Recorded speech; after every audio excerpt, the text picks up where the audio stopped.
Price lord. బాగున్నారా? దేవుని నామానికి స్తోత్రములు కలుగునుగాక. ఈ దినం దేవుని వాక్యంలోనికి వెళ్దాం. ఈ దినం 42వ సంకీర్తన మనం ధ్యానం చేసుకుందాం.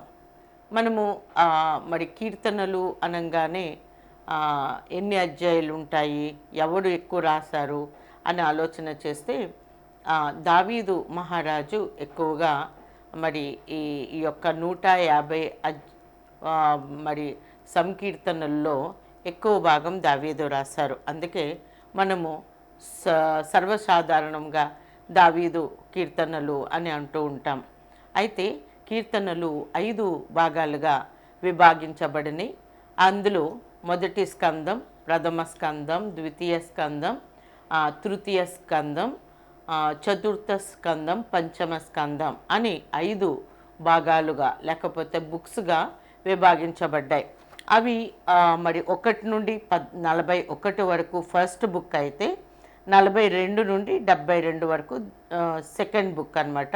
73 నుండి 89 వరకు, 90 నుండి 106 వరకు, అలాగే 107 నుండి 150 ఇలాగా 5 గ్రంథాలుగా వ్రాయబడిన ఈ కీర్తనలు మరి 2వ పుస్తకం ద్వితీయ స్కందం దేంతో స్టార్ట్ అవుతుందంటే 42వ అధ్యాయముతో. ఇది మనము ఈ 42వ అధ్యాయాన్ని ధ్యానం చేసుకుంటున్నాం. ఈ 42వ అధ్యాయం యొక్క ఒక్కసారి హిస్టారికల్ బ్యాక్గ్రౌండ్కి మనం వెళితే, దీనిని వ్రాసిన వారు కోరాహు కుమారులు. యాక్చువల్గా కోరాహు కుమారులు మరి కోరాహు మనకి తెలుసు దేవునికి సన్నిధిలో విరోధంగా ఉండటను బట్టి మరి అతను దేవుని చేత దేవుని కోపానికి ఆహుతి అయిపోయారు మనకి తెలుసు. అయితే కుమారులు మాత్రం దేవుని సన్నిధిలో ఎంతో భయభక్తులు కలిగి ఉంటారు. అందుకే వారిని మందిర సేవలో దేవుడు వాడుకుంటున్నారు అన్నమాట.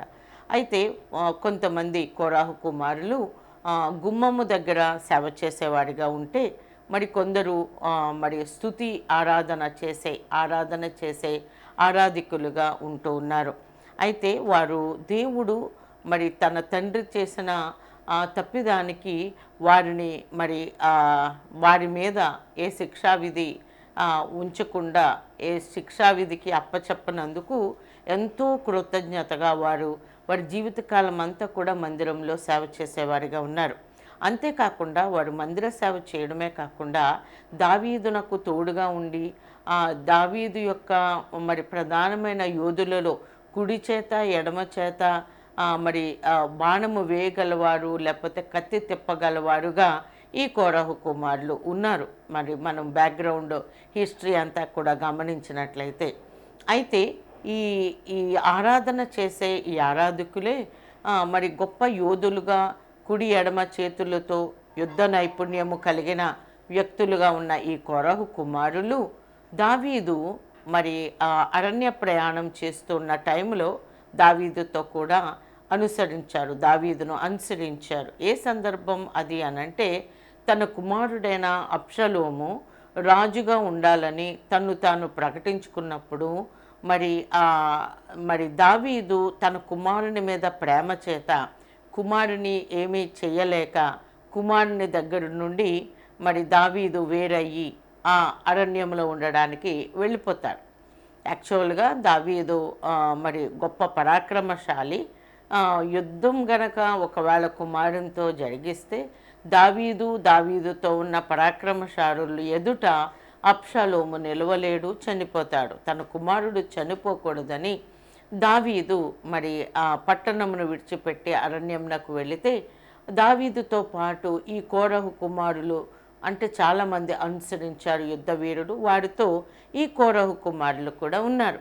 అయితే వీరందరూ కూడా మరి ఆ అరణ్యంలో తిరుగుతూ ఉన్నారు. అరణ్యంలో ఉన్నప్పుడు కూడా అబ్షలోము వదిలిపెట్టక ఎలాగైనా దావీదును సంహరించాలని మరి ప్లాన్ చేసి తరుముతూ ఉన్న దినాలలో మరి ఈ కోరహు కుమారులు దావీదుతో కూడా ఉండి, దావీదు ఎలాగా దేవుని మీద ఆశ పెట్టుకుని దావీదు ఎలాగా దేవునికి ప్రార్థన చేస్తూ ఉన్నారో అదే మనస్సుతో కోరహు కుమారులు కూడా ప్రార్థనలు చేస్తూ దేవుణ్ణి స్తుతిస్తూ దేవుని మీద నిరీక్షణ కలిగి దేవుడి మీద ఆశ పెట్టుకుని హోప్ అంతా పెట్టుకుని ఉండేవారు. అందుకే దావీదు రాసిన కీర్తనలతో పాటు ఈ కోరహు కుమారులు దావీదుతో కూడా ఉండి దావీదు వల్లనే రచించిన ఆ కీర్తనల్లో కూడా ఈ యొక్క 150 కీర్తనల్లో ఇన్క్లూడ్ చేయబడ్డాయి.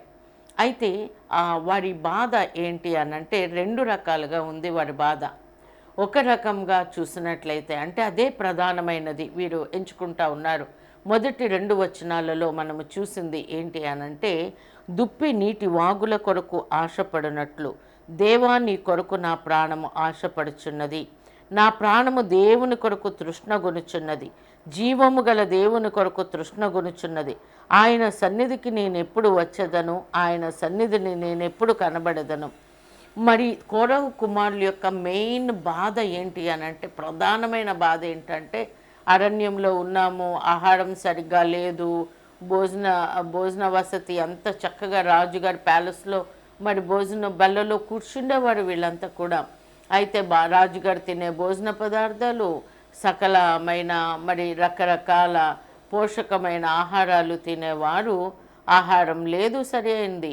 అలాగే మరి బహుశా పట్టు పాన్పుల మీద పడుకుండేవారేమో వారందరూ కూడా.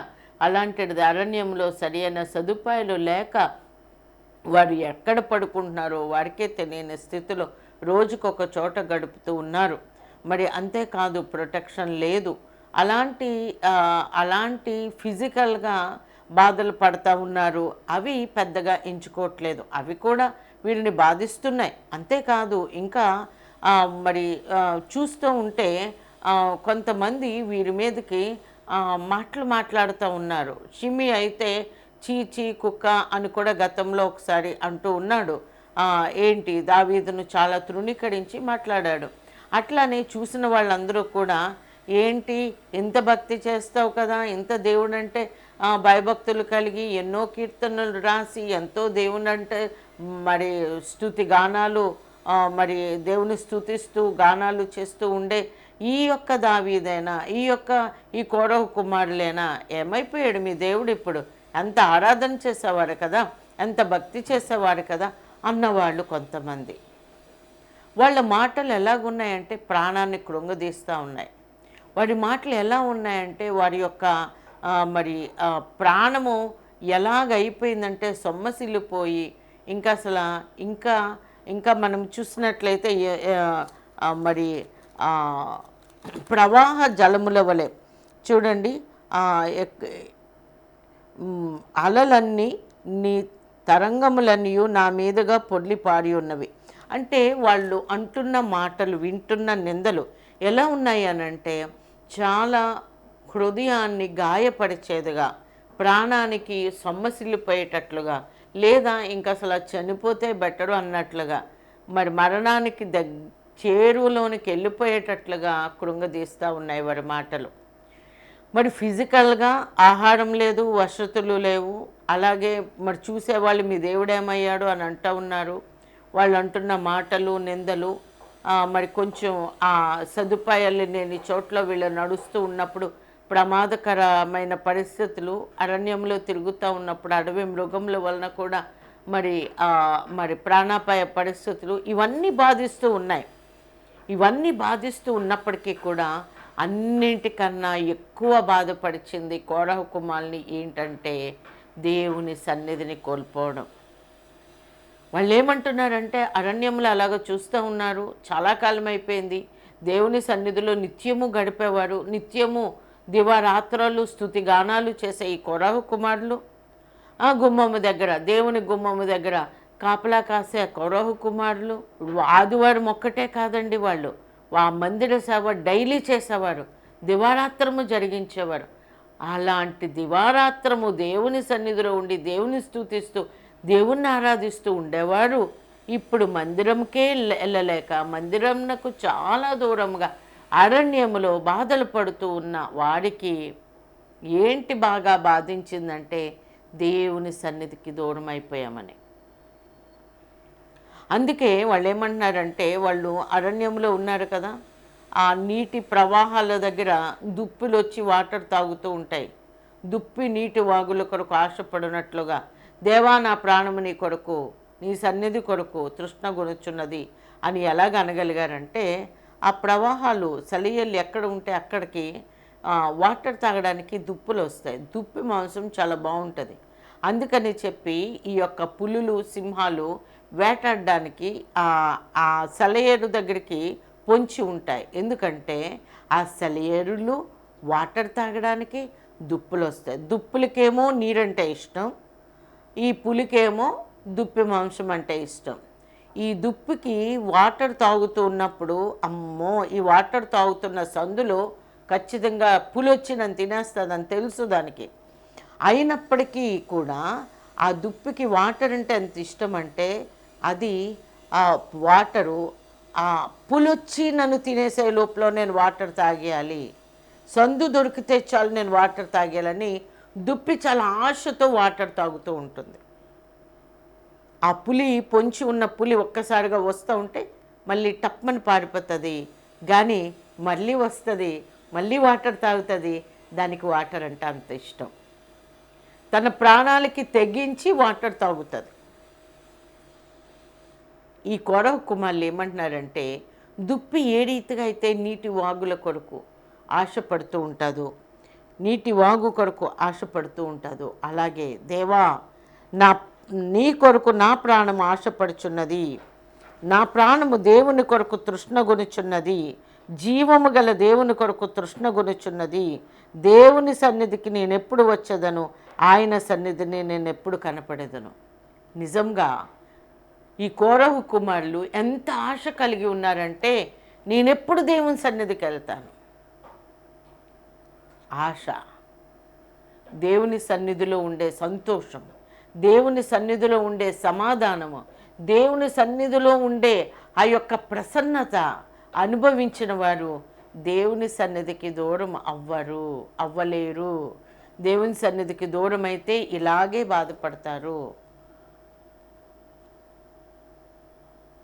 తనకున్న ఆ యొక్క ఫిజికల్గా బాధలు పడుతున్న దానికన్నా, ప్రజలు నిందిస్తున్న నిందల కన్నా ఎక్కువ బాధ దేవుని సన్నిధికి వెళ్ళలేకపోతున్నాను, అరే దేవుణ్ణి ఆరాధించడానికి నాకు వీలు పడకపోతూ ఉంది. ప్రియ దేవుని బిడ్డ, నీవు దేవుని సన్నిధికి వెళ్ళలేని పరిస్థితిలో ఉన్నావేమో. దేవుడు నీతోనే మాట్లాడుతూ ఉన్నాడు.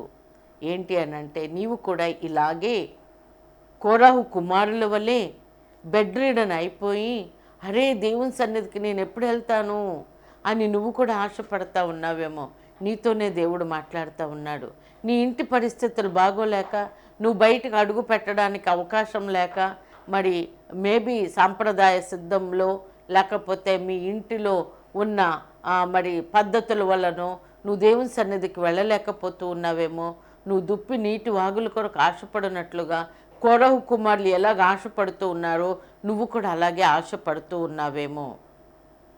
లేదా మరి నీవు ఎంతగానో మేలు చేస్తూ ఉన్నప్పటికీ కూడా నీ సన్నిహితులే నీవు ఎంతో ప్రియమైన వారిగా, ఎంతో ట్రస్ట్వర్ది పీపుల్గా నువ్వు ఏర్పాటు చేసుకున్న నువ్వు అనుకున్న వాళ్ళే ఇప్పుడు నీకు బాధ కలగంగానే నీ దేవుడు ఏమైపోయాడు అని అంటున్నారేమో. ప్రియ దేవుని బిడ్డ, కష్టములు వచ్చినప్పుడు, నష్టం వచ్చినప్పుడు, శ్రమ వచ్చినప్పుడు మరి ఈజీగా చాలామంది మరి మాటలు విసిరేస్తూ ఉంటారు. ఏం తప్పులు చేశారో ఏమో, ఎంత కష్టం వచ్చింది, లేకపోతే వీళ్ళ దేవుడు ఏమైపోయాడు, లేకపోతే వాళ్ళకి ఇప్పుడైనా వాళ్ళు ప్రార్థన చేయొచ్చు కదా, ఇప్పుడైనా దేవుడు అంటే భక్తి కలిగి ఉండొచ్చు కదా, రకరకాలుగా మాట్లాడతారు బయటనున్న వాళ్ళు, బాధలో ఉన్నవారి మీద. ప్రియ దేవుని బిడ్డ, మరి కోరహు కుమారులు ఈ అన్ని బాధలకి ఎలాగ రెస్పాండ్ అయ్యారో ఇప్పుడు మనం చూద్దాం. వాళ్ళు ఫిజికల్గా బాధలు అనుభవిస్తూ ఉన్నారు, ఆహారము సదుపాయాలు లేకుండా.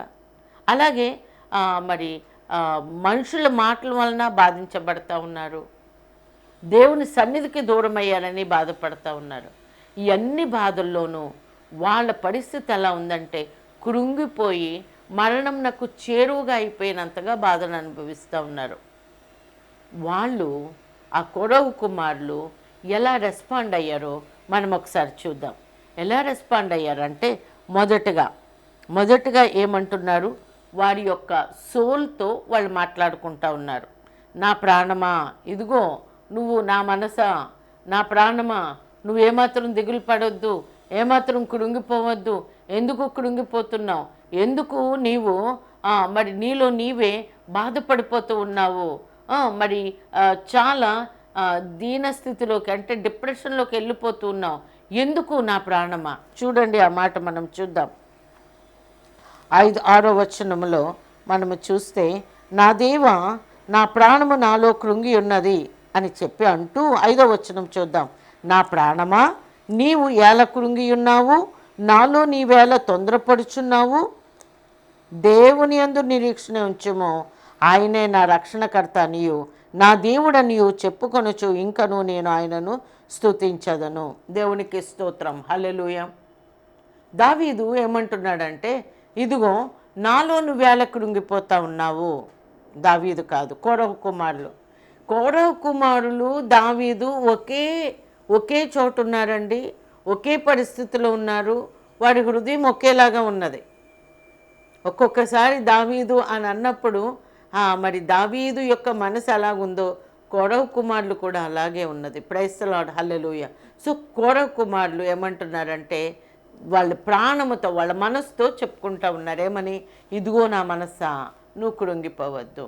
ఎందుకు కృంగిపోతున్నావు, ఎందుకు నాలో నాలో ఎందుకు తొందరపడుతూ ఉన్నావు, దేవుని యందు నిరీక్షణ ఉంచుము. దేవునికి స్తోత్రం, హల్లెలూయా. ఇంకొక వచనం కూడా చూద్దామండి, 11వ వచనం. నా ప్రాణమా నీవేళ కృంగి ఉన్నావు, నాలో నీవేళ తొందరపడుచున్నావు. దేవుని యందు నిరీక్షణ ఉంచుము, ఆయనే నా రక్షణకర్త, నా దేవుడు, ఇంకనూ నేను ఆయనను స్తుతించదను. దేవునికి స్తోత్రం, హల్లెలూయా. బలము తెచ్చుకోవాలి, ఆ కృంగుదల నుండి బయటకు పడాలి. ఎలాగో తెలుసా, ఆల్రెడీ దేవుడికి ఎన్నో కార్యాలు చేశాడు కదా, ఆ కార్యాలన్నీ జ్ఞాపకానికి తెచ్చుకోవాలి. ఇదిగో దేవుడు ఇలాంటి పరిస్థితిలో ఎంత గొప్ప కార్యం చేశాడు, ఇంత ఎవడూ తీర్చలేని సమస్య వచ్చినప్పుడు దేవుడు మనకెంత గొప్ప కార్యం చేశాడు. దేవుడు మన పక్షంగా ఉండి మనం ప్రార్థన ఇంకా చేయకముందే దేవుడు ఆన్సర్ ఇవ్వడానికి ఆయన కార్యాలు చేశాడు. మనము నష్టంలో కూరుకుపోయినప్పుడు మన నష్టాలన్నీ కూడా తీసివేసి ఆశీర్వాదాలుగా మార్చాడు. మనల్ని మరి అవమానం పడిపోతున్నాము అనుకున్న టైంలో, సిగ్గు పడిపోతామేమో అనుకున్న టైంలో నీకు గొప్ప విజయాలు ఇవ్వలేదా? అవన్నీ తలుచుకుని, ఇదిగో నా ప్రాణమా దేవుని స్తుతించు, దేవుడు చేసిన కార్యాలు జ్ఞాపకం తెచ్చుకో అని మనల్ని మనం ప్రోత్సాహపరచుకోవాలి. దేవునికి స్తోత్రం, హల్లెలూయా. ఇంకా అసలు మరి నీ దేవుడు ఏమయ్యాడు అని అన్న మాటలు ఒకసారి చూడండి. 3వ వచనంలో, రాత్రింబగళ్ళు నా కన్నీళ్లు నాకు అన్నపానములాయను.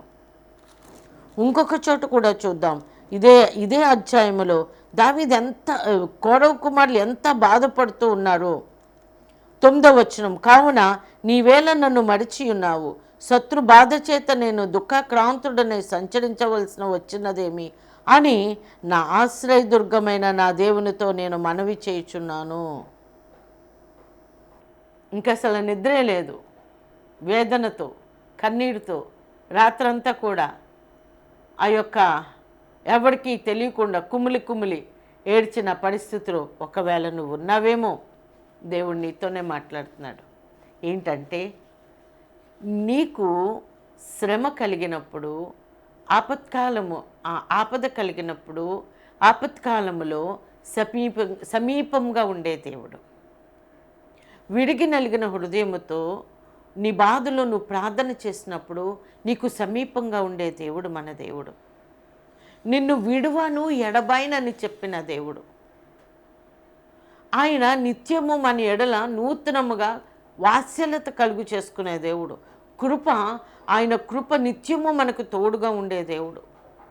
పర్వతాలు తొలగిపోయిన, మెట్టలు తత్తరిల్లిన ఆయన కృప మనల్ని విడిచిపోదు. మనం ఎప్పుడు కూడా మన ఇలాంటి మాటలు, వ్యతిరేక మాటలు, మనల్ని కృంగుదల కలుగు చేసే మాటలు విన్నప్పుడు మనము దేవుని వాగ్దానాలు జ్ఞాపకం చేసుకోవాలి. కోరహు కుమారులు అదే చేస్తూ ఉన్నారు. చూడండి ఒకసారి ఎలాగ జ్ఞాపకం చేసుకుంటున్నారు. 8వ 8, 9 వచనాలు మనము చూస్తే, అయినను పగటి వేళ యెహోవా తన కృపను కలుగనాజ్ఞాపించును, రాత్రివేళ ఆయనను గూర్చిన కీర్తనయు నా జీవదాత అయిన దేవుని గూర్చిన ప్రార్థనయు నాకు తోడుగా ఉండును. ఇక్కడ ఏమంటున్నాడు? ఈ 3 లైన్లో ఉన్న మాటల్లో ఆయన కృప, ఆయన కీర్తనలు, ప్రార్థన. ఆయన కృప, ఆయన కృప ఎంత గొప్పదండి, జీవము కన్నా ఉత్తమమైనదండి. ఆయన కృప నిత్యము నిత్యము కూడా మనకు ఉంటుంది. ప్రతి ఉదయమున ఇంకా ఎక్కువైపోతుంది, మనల్ని ఆవరించి ఉంటుంది ఆయన కృప. ఇందాక మనం మాట్లాడుకున్నాం, పర్వతాలు తొలగిపోయినా, మెట్టలు తత్తరిల్లిపోయినా, అంటే నీకు తల్లకిందులైపోయిన పరిస్థితులు నీకు వచ్చినప్పటికీ కూడా ఆయన కృప నిన్ను విడిచిపోదు. ప్రైజ్ ది లార్డ్, హల్లెలూయా. ఆయన కృప నిత్యముండును. ఆయన కీర్తనలు ధ్యానం చేసుకుంటా ఉన్నాను అంటున్నారు. ఎస్, ఆయన వాగ్దానాలు, ఆయన వాక్యం మనల్ని బ్రతికిస్తుంది, బాధలో నెమ్మది కలుగు చేస్తుంది, కృంగుదలలో జీవంనిచ్చే వాక్యము, ఆయన వాగ్దానాలు, విడువను ఎడబాయినని చెప్పిన వాగ్దానాలు, సమాధిలోనికి దిగిపోయినా కూడా అందులో నుంచి కూడా బయటికి లాగే దేవుని వాగ్దానాలు. షడ్రక్, మేషక్, అబేద్నెగోలు అగ్నిగుండంలో పడవేయబడ్డారు. దేవుడు విడిచిపెట్టాడా? 4వ వ్యక్తిగా ఉంది. అగ్ని బలము లేదు అక్కడ, అగ్ని శక్తి కోల్పోయింది. ప్రైజ్ ది లార్డ్, హల్లెలూయా. ఎటువంటి పరిస్థితులు నిన్ను బాధిస్తున్నాయో, నీ చుట్టూ ఉన్నవారు ఆ పరిస్థితులను బట్టి నిన్ను నిందిస్తున్నారు, ఒకవేళ నోటి మాటతో కాకపోయినా చూపులతో, ప్రవర్తనతో చాలామంది మాట్లాడతారు. అవన్నీ కూడా, వాటి బలమంతా కూడా తొలగిపోయేటట్లుగా అగ్ని ఏం చేసిందండి? షడ్రక్, మేషక్, అబేద్నెగోలని కాల్చగలిగిందా అగ్ని? అలాగే నోటి మాట వలన కలుగు నొప్పి నీకు తగలనీయను. యోబు 5వ అధ్యాయంలో ఉంది కదా, నోటి మాట వలన నీకు హాని కలగదు, అగ్ని లాంటి శ్రమైనా నీకు హాని కలగనివ్వడు దేవుడు. ఆయన వాగ్దానాలు అంత గొప్పవే. ప్రైజ్ ది లార్డ్, హల్లెలూయా. పగటి ఎండ దెబ్బైనా, రాత్రి వెన్నెల దెబ్బైనా నీకు తగలనివ్వనన్నాడు. ప్రైజ్ ది లార్డ్, హల్లెలూయా. కాబట్టి అటువంటి వాగ్దానాలు మనకున్నాయి. ఫస్ట్గా దేవుని కృప అండ్ దేవుని వాగ్దానాలు, చివరగా దేవుని ప్రార్థన. ఎంతగా ప్రార్థన చేస్తూ ఉన్నాడంటే, కోరహు కుమారులు అరణ్యములో ఆ ప్రాణభయంతో పరిగెడుతూ ఉన్నప్పుడు ప్రార్థనే, దేవుడు నాకు తోడుగా ఉంటే చాలు, దేవుడు నాకు తోడుగా ఉంటే చాలు, ఆ దేవుని కాపుదల నాకు ఉంటే చాలు. మహోన్నతుడి చాటును నివసించేవాడే సర్వశక్తుని నీడని విశ్రమించేవాడు. అడవి మృగాలైనా, కీడు చేసే, హాని చేసే అడవి మృగాల నుండే కాపాడగలిగిన దేవుడు మనుష్యుల బారి నుండి కాపాడలేడా? మనుషులందరూ కూడా నీ కొరకు రూపొందించిన ఏ ఆయుధము కూడా వర్ధిల్లకుండా చేయగలిగిన దేవుడు, నీకు వ్యతిరేకంగా మాట్లాడేవారందరినీ నీ పక్షపు వాడిగా చేసే దేవుడు, ఎవరు నీకు వ్యతిరేకంగా ఉన్నారో వారిని నీ పగవాడి ఎదుట నూనెతో తల అంటే దేవుడు. అంతేకాదు, నీ పగవాడిని సహితము నీకు మిత్రులుగా చేసే దేవుడు. ఎవరి వలన నీకు సమస్య వస్తుందో వాళ్ళ నీకు సన్నిహితులు అయిపోతారు. వాళ్ళు నీ పొందుకోడుతూ, మీరు మాతో మాట్లాడితే చాలు, మీరు మాతో సమాధానంగా ఉంటే చాలు అనుకుని మీకు స్నేహితులు అయిపోతారు. అలాగా దేవుడు చేస్తాడు. ఆయన యందు ప్రీతి, ఆయనకి నచ్చినట్లుగా మనం జీవించినప్పుడు మన శత్రువులు సహా మిత్రులుగా చేస్తాడు దేవుడు. ప్రైజ్ ది లార్డ్, హల్లెలూయా. కాబట్టి కోరహు కుమారులు ఎలాగా దేవుని కృపను ఆశ్రయించారు, దేవుని వాగ్దానాలను క్లెయిమ్ చేస్తూ ఉన్నారు, మరి ఆ ప్రార్థన చేస్తూ ఉన్నారు, ఎలాగ ప్రార్థన చేస్తూ ఉన్నారు. ప్రైజ్ ది లార్డ్, హల్లెలూయా. దివారాత్రములు ప్రార్థన చేసేవారు. ఎందుకంటే వాడితో పాటు, వాడు ఎవరితో పాటు ఉన్నారంటే దావీదుతో ఉన్నారు.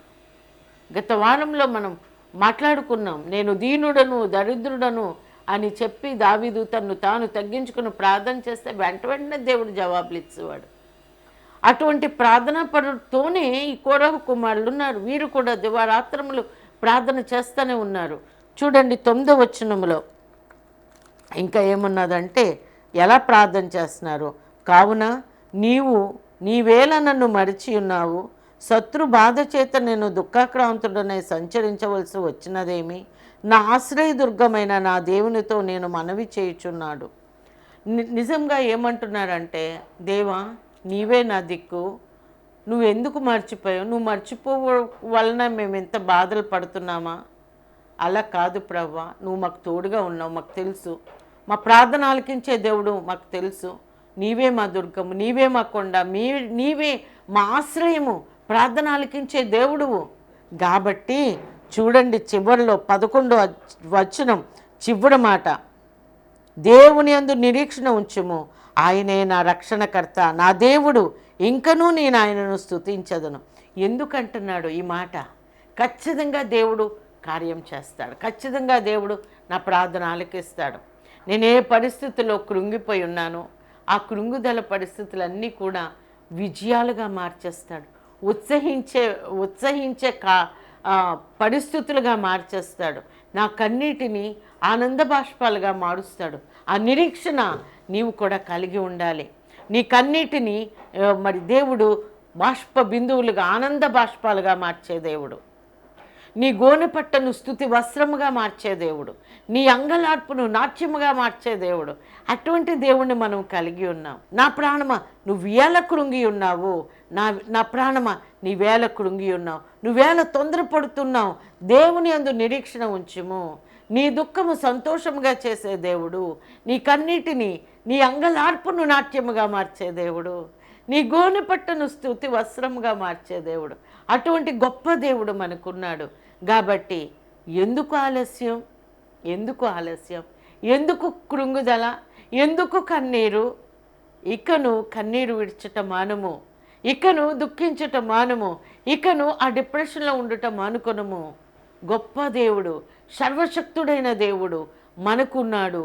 ప్రార్థనాలకించే దేవుడు మనకున్నాడు.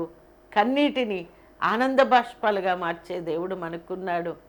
అంగలార్పును నాట్యముగా మార్చే దేవుడు మనకున్నాడు. మన గోనె పట్టను స్తుతి వస్త్రముగా మార్చే దేవుడు మనకున్నాడు. దేవుని యందు మాత్రమే నిరీక్షణ ఉంచు. నా ప్రాణమా నీవేళ కృంగి ఉన్నావు, నా ప్రాణమా నీవేళ కృంగి ఉన్నావు. గొప్ప జయోత్సాహముతో స్తుతించే దినాలు మన ఎదురుగుండానే ఉన్నాయి. గొప్ప విజయముతో ఆనందించి నాట్యము చేసే, దావీదు వలె నాట్యము చేసే దినాలు దేవుడు మనకివ్వబోతా ఉన్నాడు. కాబట్టి కృంగిపోవద్దు, ధైర్యము కలిగి నా ప్రాణమా నీవేళ కృంగి ఉన్నావని చెప్పి నీ ప్రాణముతో చెప్పండి. దేవుని మీద ఆధారపడి ఉండండి. దేవుణ్ణి ప్రార్థన చేయండి. కృప మర్చిపోవద్దు, వాగ్దానాలు మర్చిపోవద్దు, ప్రార్థన విడవద్దు. మన యొక్క దుఃఖ దినాలు సమాప్తం చేసే దేవుడు మనకున్నాడు. ప్రార్థించుకుందాం.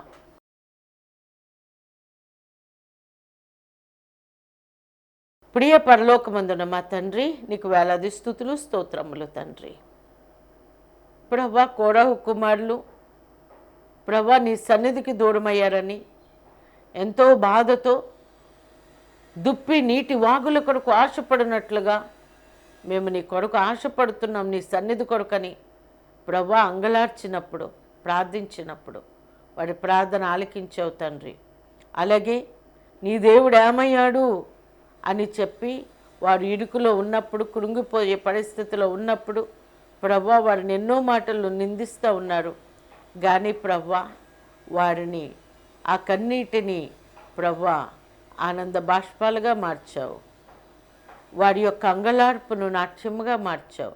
ఇదిగో ప్రభా, ఏ బిడ్డ అయితే ప్రభా ఈ వాక్యమును చూస్తూ దుఃఖముతో, వేదనతో ప్రభా ఎవరితో చెప్పుకోలేని సమస్యలతో ఉన్నారో వారితో నువ్వు సూటిగా మాట్లాడుతున్నందుకు నీకు స్తోత్రాలు. వారి కన్నీటిని ఆనంద బాష్పాలుగా మార్చండి. వారి యొక్క అంగలార్పును నాట్యముగా మార్చండి. వారి గోనె పట్టను ప్రభా స్తుతి వస్త్రముగా మార్చండి.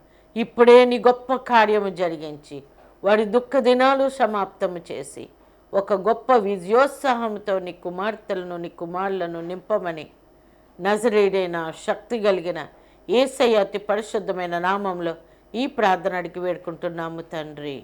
ఆమేన్. Praise lord.